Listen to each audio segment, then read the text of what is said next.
Hey, it's Alexis, and today is August 9th, the day that I'm filming this, which is actually Book Lovers Day, like National Book Lovers Day or something. So I thought that it would be fun if we spent the day together going book shopping. So my plan is to go to Barnes & Noble and probably Books A Million, but I also maybe want to stop by like a Goodwill or Savers or something, books on the cheap, and see if we can find anything good and anything that's been on my wish list for a while. Let's go have a fun bookish-filled day.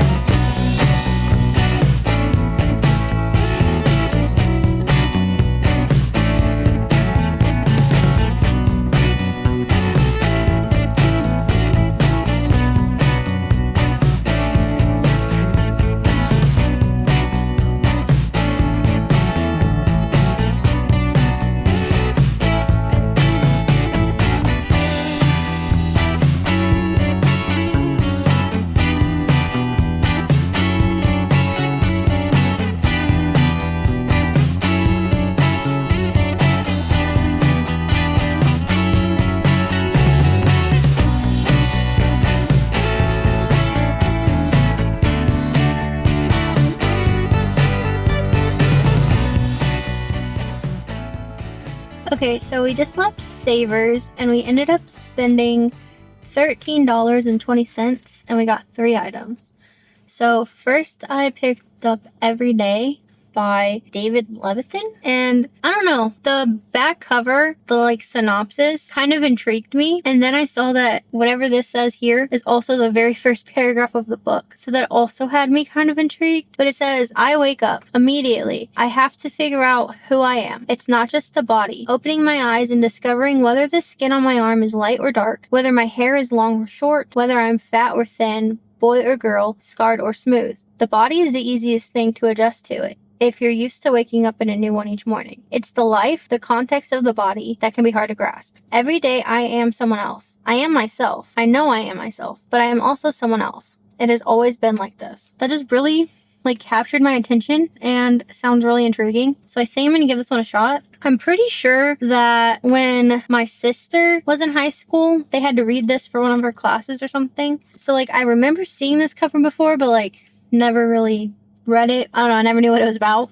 I still don't really know what it's about, but waking up in a different body every day is just really intriguing. But I don't know, I'm very intrigued by this, so hopefully I end up liking it. The second book I picked up was Redeeming Love by Francine Rivers, and I don't really know what this is about, but I know that I saw it in a little free library one time, and then a lot of people told me that I should have grabbed it, and I didn't. So when I saw it here, I was like, okay, I'll pick it up and give it a chance. But it says, California's Gold Country, 1850. A time when men sold their souls for a bag of gold and women sold their bodies for a place to sleep. Angel expects nothing from men but betrayal. Sold into as a child, she survives by keeping her hatred alive. And what she hates most are the men who use her, leaving her empty and dead inside. Then she meets Michael, a man who seeks his father's heart in everything. Michael obeys God's call to marry Angel and to love her unconditionally. Slowly, day by day, he defies Angel's every bitter expectation until, despite her resistance, her frozen heart began to thaw. But with her unexpected softening comes overwhelming feelings of unworthiness and fear. And so Angel runs back to the darkness, away from her husband's pursuing love, terrified of the truth she no longer can deny. Her final healing must come from the one who loves her even more than Michael does, the one who will never let her go. So it's a Christian romance, it sounds like. I don't know if I've ever read one of those. This is going to be very interesting. And it just sounds like it's going to start off really sad. Sold into as a child is really sad. And then I just got a pair of shorts because I need a new pair of shorts. So I think the next store we're going to now is Barnes & Noble. So let's go get some more books because I do have a few on my list that I've been wanting to get. So let's go see if they have them in stock.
Okay, we just walked out of Barnes & Noble and it looks like we spent $120.91 on 5 books. They didn't have, I want to say 4 of the ones I came in here for, so hopefully Books A Million does. But let's talk about the ones I got at Barnes & Noble. So they had Let's Kiss and Tell by Josh Richard out a few days early, so obviously I grabbed it. This cover is just beautiful.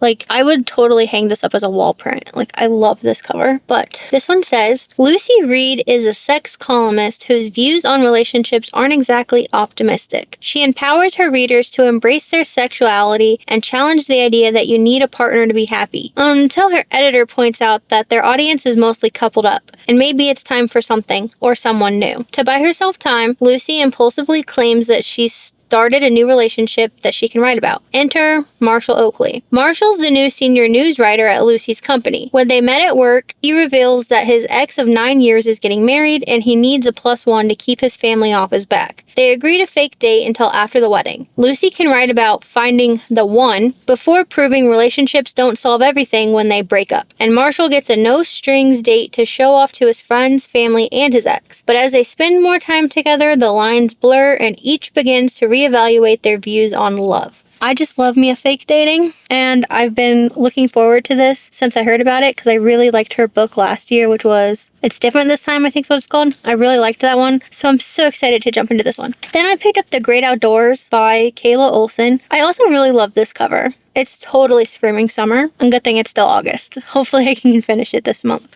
So this one says, Sadie Whitlock has always been praised for being the most prepared person in the room and the one who's thought of everything and every backup plan. So when her laid-back boyfriend breaks up with her for being too high maintenance, Sadie's eager to prove him wrong and signs herself up for a weeks-long guided wilderness adventure in the high Sierras of California. Camping, hiking, rappelling, and kayaking. It's the most miserable, uncomfortable situation that she could think of. Sadie's a 5-star resort girl at heart, but she has a compelling and suspiciously attractive tour guide, August Thorne. Thorne lives for adventure and always keeps a professional distance from the trekkers under his care. But there's just something about Sadie, and for the first time he finds himself wanting to get closer. As they explore the wilderness together, Sadie realizes the great outdoors might truly be great with just the right person. Sounds really good. And then I picked up The Good Parts by Evan Normandin, and I heard somebody talk about this a few months ago because I ended up getting an arc of it, and I've been thinking about this book ever since. So it actually released on July 28th, which was mine and Matt's anniversary, and he didn't buy it for me, so we had to buy it today. I said no. I told you. But anyway, this one says, when Landon receives a letter from Rose, the woman he once planned forever with, he learns their love story is over. She's undergone a radical memory-erasing treatment, leaving behind her grief, her past, and him. But Landon can't bear to lose the love of his life. If she fell for him once, couldn't she fall for him again? Now living in Edinburgh, Rose's world is a blank canvas, and she's dating someone new. When Landon re-enters her life as a stranger, they become fast friends, their lives intertwining once more. But what Rose doesn't know is that this new friend carries the weight of everything they once shared. Their first, their marriage, and the heartbreak that they barely survived. And when she starts exhibiting strange symptoms, it becomes clear that their history isn't gone, it's just buried. And it's also told in alternating timelines. His perspective is in the present and hers is in the past. Like, what do you mean you undergone the surgery to erase your memories of your husband while you're still married? Really weird. But I'm very intrigued by this. The premise just sounds really cool. Then I picked up Wasp Nest by Kat Stoddard. This one, a very, very intriguing premise. So it says that it's about Tess, and she wants nothing more than for her upcoming wedding to overshadow the failure of her first marriage. Her fiancé Warren is a steady, soon-to-be state senator, and he's nothing like her first husband. Tess's relationship with working-class artist Peter was a passionate crash and burn in a chapter of her life that she's ready to forget. Peter hasn't seen Tess in 5 years, so he's shocked to receive an invitation to her wedding. But he's moved on too, and it wouldn't hurt to prove it by showing up with a handsome younger man as his +1. Mitch, an aspiring writer, is intrigued by Peter and jumps at the chance to pry into the lives of his ex-in-laws. What Mitch doesn't bargain for is developing serious feelings for both Peter and Peter's ex, Tess, the bride. But Peter and Tess have complex desires of their own, and Mitch is dangerously close to uncovering them. What do you mean she's getting married, invited her ex-husband, he brings a date, and the date is falling for both of them? This is so messy, and I'm so intrigued. Then the last book I picked up here was You'll Love It Here by Natalie Sue. And this says, one day is all it takes for Mona's life to implode. After years of climbing at her marketing firm, she was supposed to be promoted and finally move out of her crumbling apartment building. Instead, she's jobless, aimless, and still stuck in a space barely big enough for a yoga mat. Then her eccentric landlady takes a tumble and asks Mona to step in as the building's reluctant super. The deal is simple. Help quietly prepare the place for sale, and she can secure the upgrade she's been chasing. But that's easier said than done when the neighbors treat boundaries as optional. There's the shouting couple, the mysterious shut-in, a possible panty thief in the laundry room, and Sammy, the relentless, cheerful diner owner who keeps showing up with coffee and unsolicited ideas about community. As Mona gets pulled deeper into the building's chaos and closer to the people inside, she's forced to confront what and who she's really been trying to outrun. Sometimes the place you're desperate to leave is the one that finally shows you who you are. I don't know. That's just a very unique premise, and I really want to know more about the panty thief in the laundry room. Why would you steal somebody else's underwear? Okay, so I think the next store we're going to is Goodwill to see if they have any books there. And I'm also on the hunt for a yellow dress for our vacation at the end of this month. But if we don't find one, I can just always order that. But we're going to go to Goodwill. And then after that, we're going to go to Books A Million. So let's go see what Goodwill has. So here's just a PSA, because I just thought about this as we're leaving Barnes & Noble. We were walking around in there, and somebody decided that they were done with their coffee, so they just placed it on a shelf. Do not do that. Walk to the nearest trash can and throw it away. Nobody wants melted coffee and like the residue on the outside of your cup. Nobody wants that on their brand new books. Why would you put that on a bookshelf? I'm sure you wouldn't do it at your house, so don't do it out in public. Okay, thanks. Okay, so update. Goodwill is apparently closed in this town that we're in. They moved it somewhere else. So we're not going there. We're just gonna go to Books A Million.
Okay, so we just left Books A Million, and Matt would not let me get the mystery box. I really want to get the mystery box, and then I could like kind of do blind date with a book video and take them to little libraries if they're duplicates or if I didn't like them. But he said no, and it was only $25.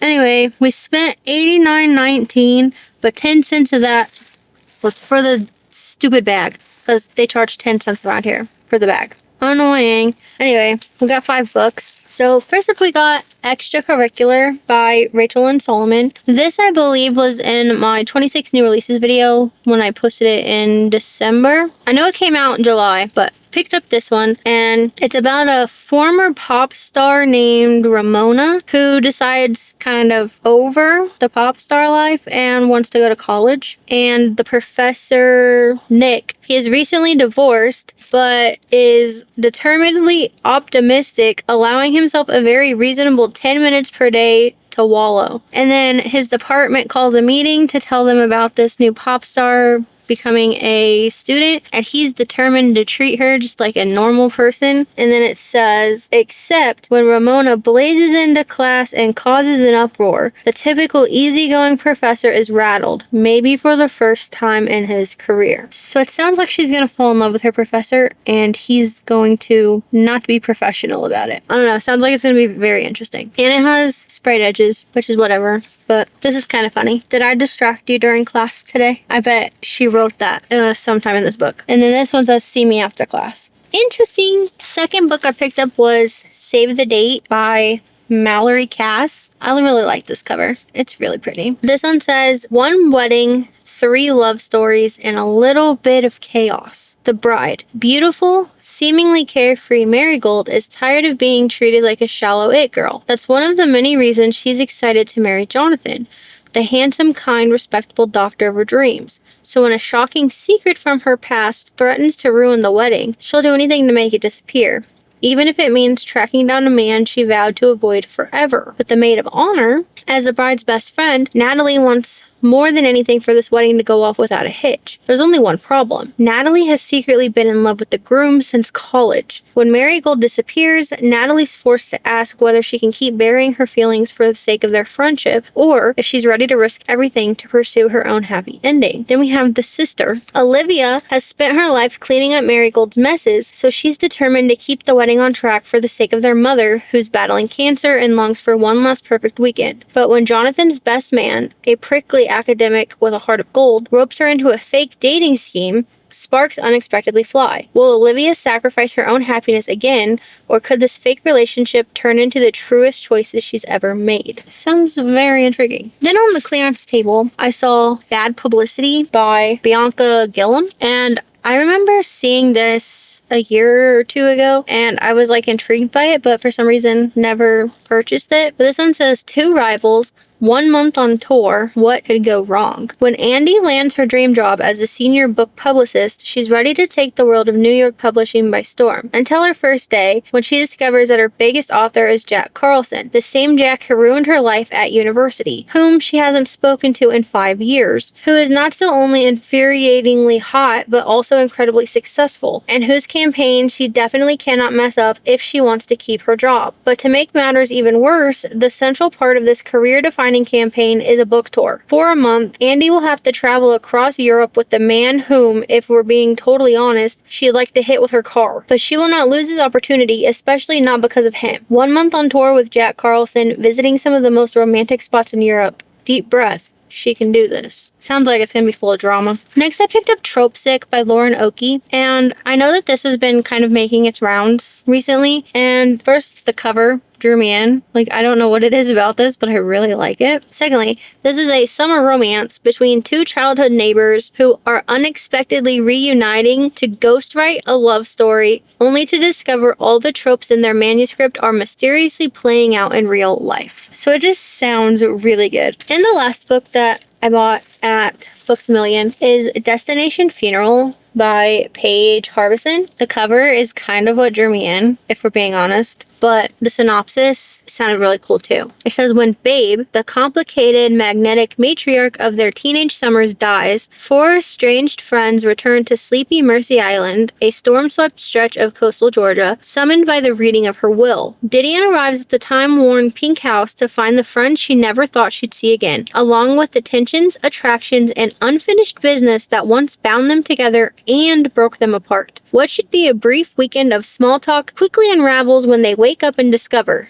it's Saturday. Again and again and again. Trapped in a time loop with no end and no instructions, they're forced to confront the betrayals, breakups, and buried truths that shattered them all those years ago. Because maybe, just maybe, an endless weekend is exactly what they all need to save their own lives. It's been kind of hit or miss for me on the time loop books. There's been a couple that I hated and a few that I really, really liked. So I'm hoping this is in the really, really liked category because I love this cover and I do want to keep it on my bookshelf in the future if I like it. So hopefully that's the case. But yeah, those are the 5 books I bought at Books A Million. Now we're going to go home, and Matt's aunt and uncle are in charge of a little library in our hometown. So we're going to stop by there and put a few books in there and see what's in there. So let's go to this little library. Okay, so we are at the Little Free Library, and I'm going to be putting in 4 books. So first we have Finding Mr. July by Anna E. Collins. I had this picked out for my June TBR, July TBR, something like that, and I ended up DNFing it. I do not like this book. The writing just isn't for me, and that's okay, but we're going to put it in this library. Then we also have Salty by Kate Myers. Just a summer mystery book, I think, something like that. Then we have Sun Damage by Sabrine Durant. Again, I just didn't like the writing of this one, so we're gonna put this in there. And then lastly, we have Valley of Moms by Hannah Selinger. This author is not very nice. Authors should not be looking at their reviews and harassing and doxing people who give them less than a 5-star review. So I will not be reading your book. So it's going in a library. So let's go see what we have over here. And this is our friend, the reading robot. Okay. Looks like we got some Diary of a Wimpy Kid in here. Nice, nice. Donut the Destroyer. The Tuscan House. It's a nice cover. Holy cow, it's a big bug. Okay, it's gone. Then we got some Captain Underpants. Chocolate Fever. James Patterson. The First Ladies. What else is right here? The Convenience Store by the Sea. I really like that cover. Then we have We All Live Here. Gray Mountain. Nice. Okay. Well, let's ease back up here. And then we can stick these ones in here. Like so. What's this one about? A novel about the extraordinary partnership between First Lady Eleanor Roosevelt and civil rights activist Mary McLeod. An unlikely friendship that changed the world, from the New York Times bestselling authors of Good Morning America book club. I think we'll take this and give it a shot. See if we like it. So, I think this is going to be the end of our video today. Hopefully you guys enjoyed going book shopping with me. Haven't done that in a little while, so thought, why not? In the next few weeks, Matt and I are going on a vacation, and I have a week-long video series planned for you guys. So,